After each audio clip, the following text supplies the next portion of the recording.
कभी आप ब्रह्म मुहूर्त में जगे हैं? जगकर देखिए, संध्या होने के पश्चात जब रात्रि का अंधकार सारे संसार को धीरे धीरे अपने अंधकार में निगलने लगता है, तो यही अंधकार ब्रह्म मुहूर्त में भोर होने से ठीक पूर्व तनिक अधिक काला हो जाता है। कुछ समझे?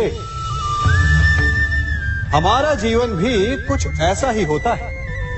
जब हमारे जीवन की समस्याएं अपने अंत पर होती है, तो यही समस्याएं एक भीषण रूप लेकर हमारे समक्ष प्रस्तुत हो जाती है और ऐसे परिस्थिति में अधिकतर लोग हार मान जाते हैं, भय खा जाते हैं। परंतु यदि आप हार न माने, भय न खाएं, दृढ़ रहें, निरंतर आगे बढ़ते रहें, तो प्रकाश के रूप में हमारा स्वागत करने के लिए सूर्य उदय सदा हमारे समक्ष प्रस्तुत रहेगा। आपने बरगद के वृक्ष को देखा है? जितना विशाल उतना दृढ़।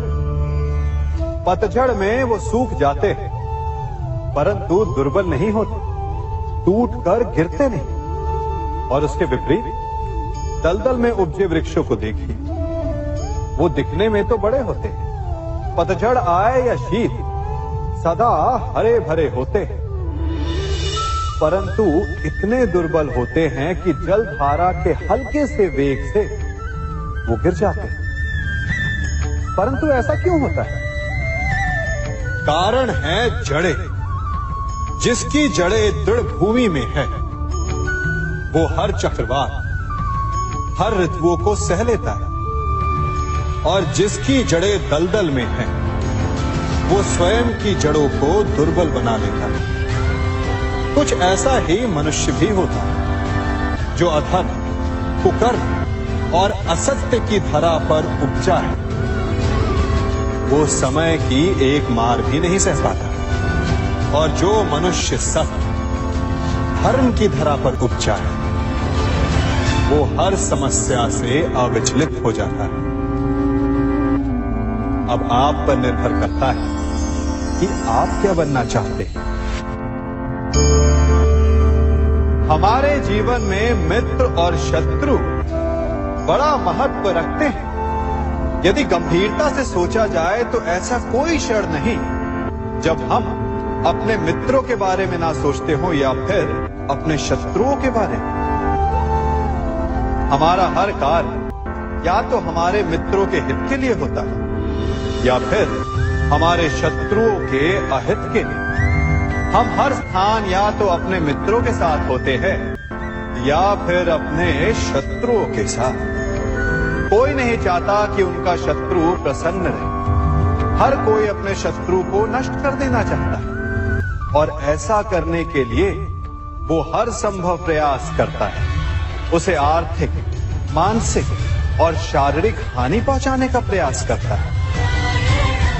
परंतु यदि मैं आज आपको ऐसा मंत्र सिखाऊं जिससे आप अपने शत्रु को सदा के लिए नष्ट कर दे तो,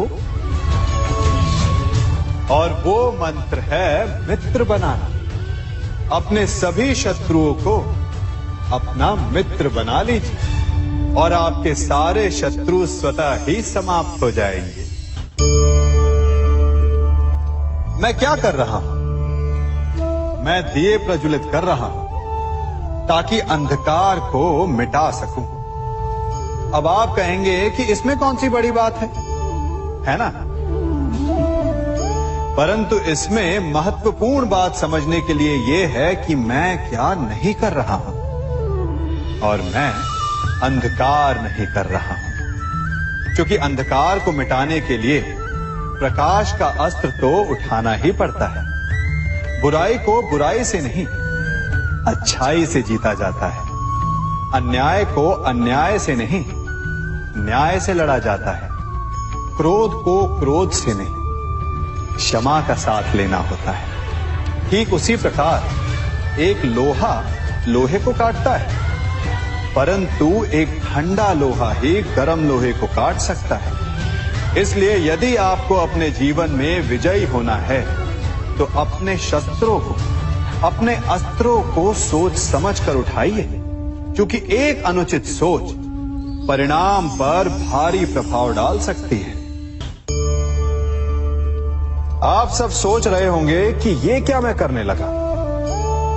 मैं इस पौधे को जड़ से उखाड़ रहा हूं। आश्चर्य हो रहा है ना कि एक पौधे को उखाड़ना या काटना ना केवल एक अपराध है अपितु पाप भी है। तो फिर मुझे ऐसा करने की क्या आवश्यकता पड़ गई? क्योंकि कई बार विनाश ही सृजन तक पहुंचाता है। यदि नया भवन बनाना हो तो पुराने भवन को गिराना पड़ता है।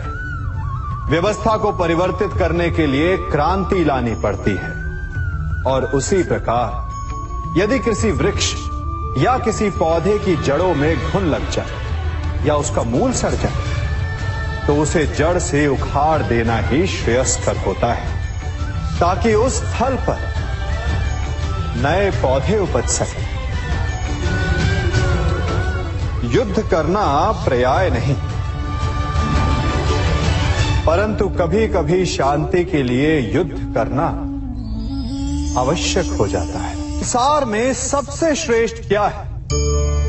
फूल या कांटे, प्रेम या घृणा, संपन्नता या दरिद्रता, मित्र या शत्रु? बताइए।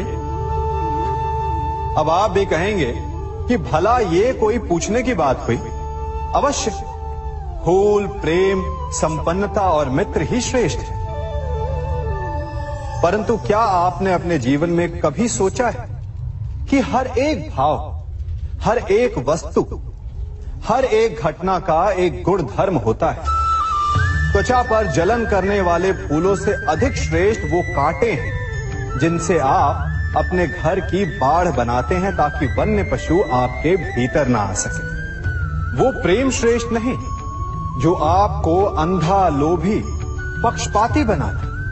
वो घृणा श्रेष्ठ है जो आपको नया मार्ग दिखा दे। वो संपन्नता श्रेष्ठ नहीं जो आपको कृपण बना दे, मद्दांध बना दे। वो दरिद्रता श्रेष्ठ है जो आपको जीवन में परिश्रम करने की शिक्षा दे। कुविचार देने वाले, बुरा मार्ग दिखाने वाले मित्रों से अधिक श्रेष्ठ वो शत्रु होते हैं जो हमें जीवन का लक्ष्य दे दे। इसलिए अपने जीवन में हर वस्तु, हर भाव, हर घटना के गुण धर्म को पहचानिए और उसके पश्चात अपना चयन कीजिए। स्वर्ण। हम सभी को अपने जीवन में स्वर्ण से कभी ना कभी कुछ ना कुछ थोड़ा या अधिक मोह होता ही है ना? परंतु क्या आपने कभी सोचा कि स्वर्ण को प्राप्त कैसे किया जाता है? जब भूमिगत खदानों से स्वर्ण को निकाला जाता है तब वो एक पाषाण की भांति होता है। ऐसा पाषाण जिससे आप किसी को भी मार सकते हैं, परंतु उसे आभूषण के रूप में स्वयं के शरीर पर धारण नहीं कर सकते। यदि उसे आभूषण बनाना है तो उसे लंबी यात्राएं करनी होती है। उस पाषाण को पिघलना होता है। सुनार के हथौड़ी की अनेकों चोटें खानी पड़ती है। फिर काट छाट और उसके पश्चात जाकर वो ऐसा आभूषण बनता है जो हमें वर्षों तक, सदियों तक लुभाता रहता है। इसलिए यदि आपको समय पर विजय पानी है तो स्वयं के निर्माण पर समय देना होगा। हम सभी सुनते आए कि जो वीर होता है, साहसी होता है, शौर्यवान होता है, उसके समक्ष सारा संसार झुकता है। वीर भोग्य वसुंधर। परंतु वीरता है क्या? शौर्य क्या है? साहस क्या है? साहस युद्ध नहीं, वीरता विजय नहीं, शौर्य कभी ना गिरना नहीं। साहस किसी चुनौती के समक्ष खड़े होने का भाव है, तो वीरता उस चुनौती को उत्तर देने के लिए पूर्ण परिश्रम लगा देना है। और शौर्य का अर्थ है गिरकर फिर से उठने का साहस रखना, बार बार प्रहार करके वीरता दिखाना, निरंतर प्रयास करते रहना, निरंतर परिश्रम करते रहना। इसलिए विजयी होने से अधिक महत्वपूर्ण है शौर्यवान होना, क्योंकि जो शौर्यवान है उसे विजय मिलना निश्चित है।